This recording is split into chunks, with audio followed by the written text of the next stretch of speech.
Abran paso, su mejor amiga va a pasar. Hablo de mí. ¿Y tú? No vayas a hacer una costumbre de esto. Hay otras formas de llamar la atención. Intentaré no olvidarlo. Hazlo. Y quiero que sepas que yo iba a ayudarte. Lo que pasa es que me tropecé con una piedra.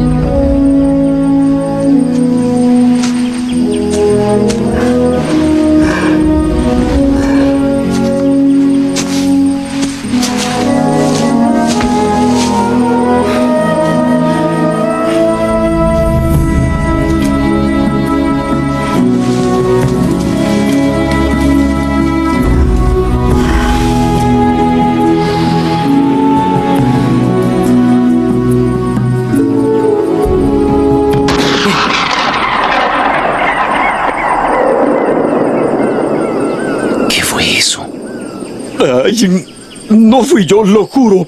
Bueno, tal vez no me di cuenta. Manada, vámonos.